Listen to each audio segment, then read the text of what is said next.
Welcome to Kathryn Raaker's World. Innovation,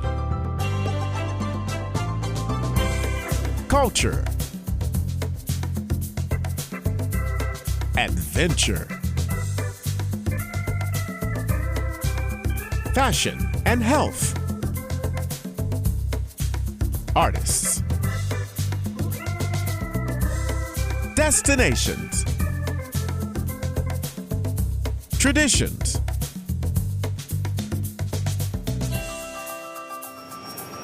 This is Kathryn Raaker's World. Hi, I'm Kathryn Raaker of Kathryn Raaker's World. You know, colon cancer is one of the most commonly occurring cancers in both men and women in the U.S., and screenings may actually prevent or catch the disease before it becomes too serious. Joining us today to help us learn more about the rising rates and available screening options are two people with a personal connection to colon cancer. We want to welcome to our show Dr. Angela Nicholas and colon cancer survivor and screening advocate, Scott. How are you today? And welcome to Kathryn Raaker's World. Thanks so much for having us, Kathryn. You're welcome. I personally have family members that had colon cancer and passed away. So I do know how important it is for screening, believe me. So let's start with, if you don't mind, Scott, if I start with actually Doctor. And Doctor, can you tell me, what do the majority of young adults in their 40s know when it comes to the risk for colon cancer, and what's reality? Well, Kathryn, despite the rising rate of colon cancer in young adults, many people do not consider themselves at any risk for colorectal cancer. The younger people under the age of 45 are more likely to believe that they are at low risk or no risk. And 2/3 of women do not believe that they have any risk. Hispanics don't recognize that they need to have ongoing and continuous screening. Well, you know, the other thing is that there are a lot of people that have a familial situation in their family. And is there any time that it's too young to be screened for colon cancer? That's a really great question. So let's talk about what average risk is. Average risk is anyone who is 45 and older and has a colon. Pretty much everybody in the United States for the most part. But you're at higher risk of getting colon cancer if you have a familial disease that places you at higher risk. Something like Lynch syndrome might be something that your viewers may recognize. It's a syndrome, again, with cancers that puts you at higher risk of getting colon cancer. If you have a family history or personal history of colon polyps at a young age, if you have a family or a personal history of inflammatory bowel disease or Crohn's disease, that also places you at higher risk. So if you're at higher risk, your doctor will recommend that you get screened earlier than age 45. But if you're at average risk, you should get screened starting at age 45. And through the evidence rate of colon cancer is rising in young adults, why do screening levels remain low? And are we finding it in young adults, say, under the age of 40? So we are. And so a couple of years ago, the United States Preventative Health Task Force got together with the American Cancer Society. They looked at the data, and the data was pretty conclusive that the average age of diagnosis of colon cancer is shifting earlier. They made the recommendation and have adopted the screening recommendation that every American should get screened at age 45 now, as opposed to it used to be 50. Now it's moved to 45. And again, that's because the age of diagnosis is shifting. It is important to recognize that early onset colorectal cancer is here. We have people as young as 12 getting diagnosed with colorectal cancer. Again, very rare and highly unusual, but that's why it's important to make sure that everybody recognizes what their risk is. If you're at average risk, get screened at age 45. So one of the things that I want to ask Scott is, if you don't mind, Scott, tell us a little bit about your what happened, about your diagnosis, and why did you decide to get screened for colon cancer, and how old were you when this happened, if you don't mind me asking that question. Oh, no problem at all. I've always been active, live a fit life, not a lot of vices, daily runner, that type of thing, don't have any risk factors. So when I talked to my doctor at age 50, he knew I was hesitant. He recommended the Cologuard test so I could do it at home. They actually mail you the test. It's non-invasive. You do it in the privacy of your own home. So I did that, and I was shocked when the test result came back positive. A follow-up colonoscopy revealed a tennis ball sized tumor in my colon, which they removed, along with some lymph nodes, surrounding tissue, etc. But I'm happy to report today, a year later, I'm cancer-free. Well, you know, that's unbelievable. I'm so happy for you, especially that you caught it early. Was it like stage 1 or something like that? Can you tell me that? Yes, it was borderline between stage 1 and 2, but they classified it as stage 1, and it was corrected with surgery. That's wonderful. You know, I want to ask you how you feel today, and you're such an advocate for it.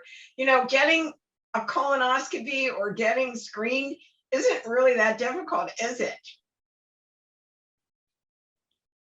Not It's a at walk in the all. park. The Cologuard test at home is like a 10-minute thing, and then the colonoscopy is really not a big deal at all. Right, and it really protects you. And you know, I was when I was like in my 30s, they found polyps, and they took it out immediately. And you know, I've always checked, you know, over the years. And I mean, it's you know, I think the test is, you know, the preparation is much more than what you deal with when you get in there, and it's over with before you know it, because usually people put you to sleep or a light sleep. Am I correct? Easy, right?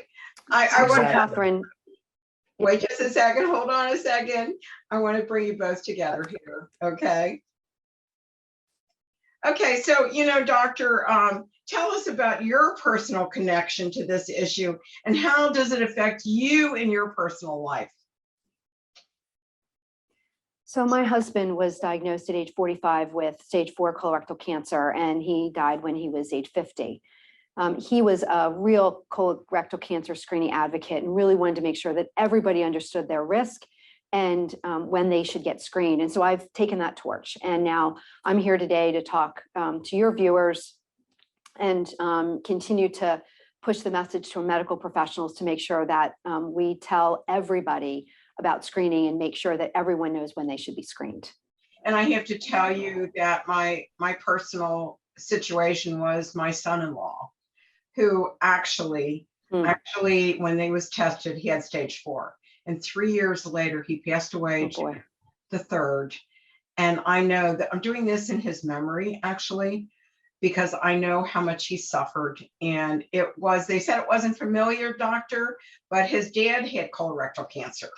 So, you know, it was hard for me to watch my daughter and my granddaughter go through, and the family go through the whole thing. So I am really an advocate like you to make sure that people understand how important it is. And actually, I want to ask Scott this, if you don't mind. Scott, tell me, given the colon cancer is the 3rd most commonly occurring cancer in either men or women, what advice do you have for our viewers on steps they can take each day? I think one of the most important things to remember is that if colon cancer is caught early, it's much more treatable. The reality is the cancer doesn't wait. Traditionally, I don't think many people think about it before their 50s, but really age 45 is the time to start. So I recommend to people, you know, get with your doctor, go to Cologuard.com and take an at-home screening, or go ahead and get your colonoscopy, depending on what your doctor says. but get in and do it, catch it early. That way it's treatable. And, like me, you can hopefully have a more positive outcome. I want to thank you and Doctor for sharing your stories and telling how important it is. And Colorectal is absolutely awesome. I have to tell you, it's a simple test. And don't be afraid, just get it done, right? Right? 100%. Absolutely. And let me ask you where to go to get more information, Doctor, if you don't mind, so that our viewers can go there and find out and get the screening done. It's important. Absolutely. You can go to Cologuard.com to find out more information about at-home non-invasive screening tests. And thank you so much for joining me today on Kathryn Raaker's World. It's been an experience and an important one. And thank you. And we'll be back right after these messages on Kathryn Raaker's World.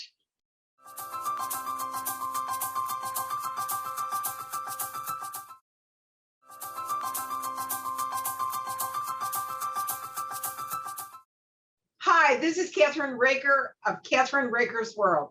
We have a brand new author with us today. Her name is Fionne Foxxe Farraday. She's got a series of wonderful sci-fi books, and she's a new author. The name of the book is Kairn, Mates of the Alliance. I am so excited to have you on our show today.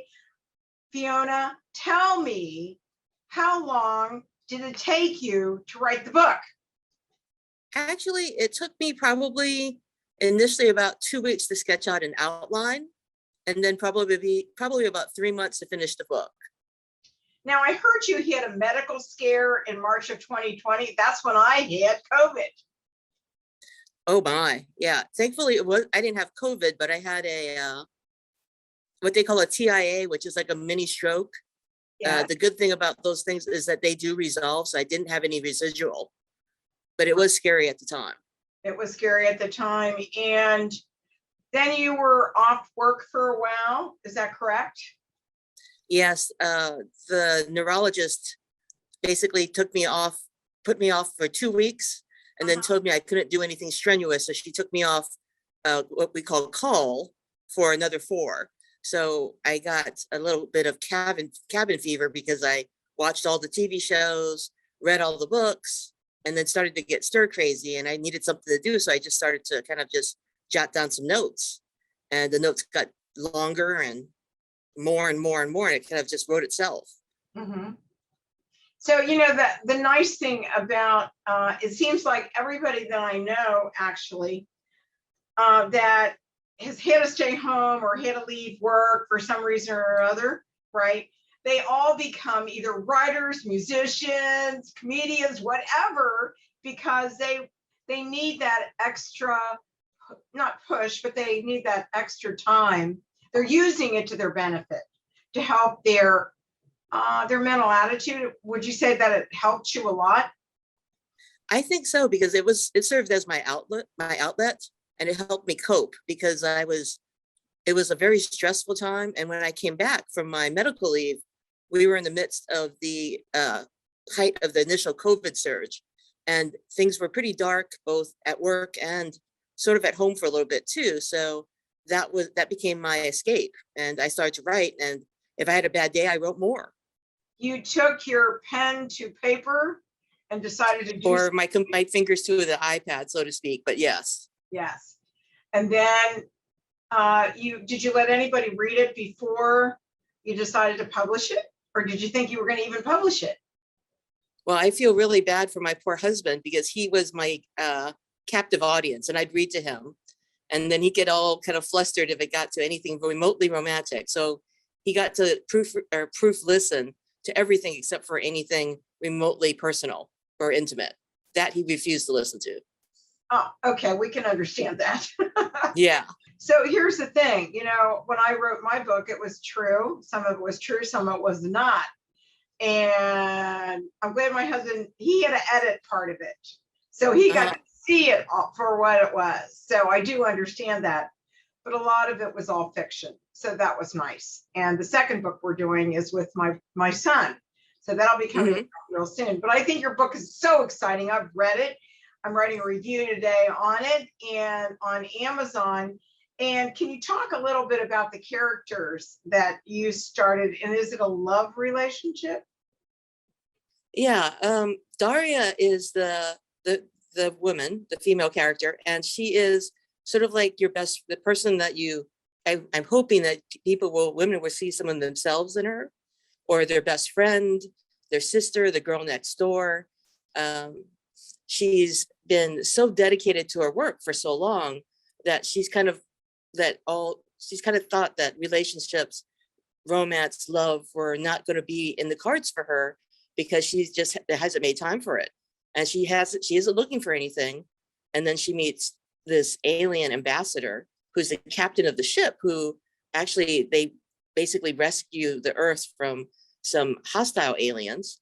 And she finds it very hard to believe that he basically falls in love with her instantly, because that is how it works with their species. And she doesn't, because of some language barrier, can't quite comprehend for quite a while that he's completely serious about everything he says. And it makes for some very cute, adorable moments in the confusion. Tell me, it must have been exciting writing the book, but tell me, when did you know when to end it? That was a little hard because basically the drama that's involved here is that Earth has suffered quite a bit of damage from the hostile aliens, and they're trying to kind of rehab the Earth for humans. And how it ends is they go through some battles with the aliens, and then they basically you end up seeing how their relationship evolves over time. Then you meet some of the other characters who become more interesting, deeper secondary characters that eventually some of them end up with their own book. But ending it, basically, I was trying to get them to reach a equal point of how much they were committed, because he's committed from the get-go. And it takes her a little bit of, oh my gosh, this could have been the end of it, for her to realize exactly what he means to her. Wow. And there is a major love interest. And what happens in the second part of your series, it continues a little bit with them, right? And Yes. where they are, but it introduces some of the other characters in the first book. Am I correct? Yes. Kairn has a group of, they're his bridge crew, and they've basically served together for years, and they're more family than anything, more brothers. And eventually the idea is for each of them to have a book of their own, but I sort of got sidetracked a couple of books over. So some of them are still waiting and clamoring in the wings for their own book. So they've been kind of sidelined for a bit because somebody else poked their head up and said, I want to go first. And you've decided to be incognito, am I correct? I'm sorry? You've decided to become incognito. Yes. And, you want to tell us a little bit about that? Yeah, there's a little bit of, I live in a very small town. Yes. And it's a very small work environment. Everybody knows each other. If you don't know them always by name, you know them by face. And they would definitely let me know if I did not have a mask on about this. And I know what that's all about, living in small towns. I don't live in a very small town now, but it's important to be that mystique. The next time we're going to see you, you're going to have a hat with a veil, right? And sunglasses or something like that, correct? Yes, and I decided to go with these masks because they're easy to take on, easy to put off, and hats. Colorful, right? Yes, they're colorful. They're fun. They're fun. It's basically, I've never worn these type of hats, so this is actually a change of pace for me, and I actually kind of like it. Yeah, I kind of like it too. So tell me when so the first book is out there right now. Where can we purchase it? I'm sorry, I could barely make that out. I apologize. The book is out now. Where can we purchase it? Oh, I'm so sorry. It's definitely available on Amazon. It's only in paperback at this time. I know that they're going to release it in Kindle form at some point. And I believe it's on Barnes & Noble, but I've not checked that one recently. Right. So I think you're pretty excited because being an author is exciting in itself, right? Oh gosh, it's not something I ever saw myself doing. But it's actually probably kept me sane for the past 2 years because there's been so much turmoil at work with COVID and so much frustration that this has served as a wonderful outlet. And if I have a bad day, it all that negative energy, I just convert it into maybe a chapter or two, and then I feel a lot better. It sort of Well, like takes away all that negative feeling for the day. right. And it's actually where I live, it's in the 60s right now, and it's absolutely glorious. And guess what? I'm going to take a walk today. I can't wait Oh, wow. because it's gorgeous out. And, I love fall, it's my favorite time of year. So, how far you're in the 7th book right now? Are you almost ending the end of it? Are you getting to the end of it yet? I'm about midway through it. Right. I made the mistake of trying to write 2 books at one time. And then I got obsessed with one book and let this one lay for probably about 3 months. Uh-huh. So I had to pick it back up and kind of had to reread it to see where I'd left off. Uh-huh. And this one is it continues a arc that kind of started in the first book. It's all about the Earth now and what the Earth has gone through initially because of the alien attack and some of the residual side effects. So they're in the process of trying to repair all of these things. And along the way, sometimes some other aliens poke their heads up. Uh-huh. Tell me how tall Kairn is. He is about 7.5 feet tall or And so. how tall is the female character in the book? She's really quite short. She's probably about 5'4" on a good day, maybe Oh a little my shorter gosh, than that. Really look up to him, right? Oh yes, he routinely picks her up. Oh, he does, to check her out. Mm-hmm. Hold her just so he can see what she looks like, because you have to Yeah, bend probably, and so he hard. doesn't get a crick in his neck. Yeah. Right. So, do they eventually have children? I'm sorry. Do they eventually have children? Oh yes. They have children. I'm not going to share No, don't too share any much because that comes they up in. do. Right. Yeah, they make it's a slow burn on them, so you don't find out what they have till book 5. Book 5. Great. Well, it'll make you want to really read the books, right?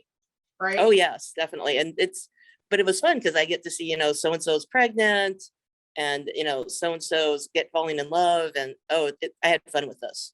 Right. I want to thank you for joining us today. It's been such a pleasure, and Fiona. And I love your pseudonym, Fionne Foxxe Farraday. And you can buy the book Kairn, Mace of the Alliance on Amazon and also Barnes & Noble, correct? Yes.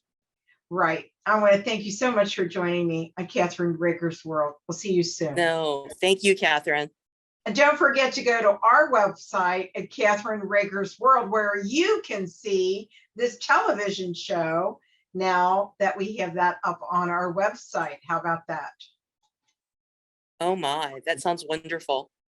Thank you. And thank you for joining us today. We'll see you soon. Thank you.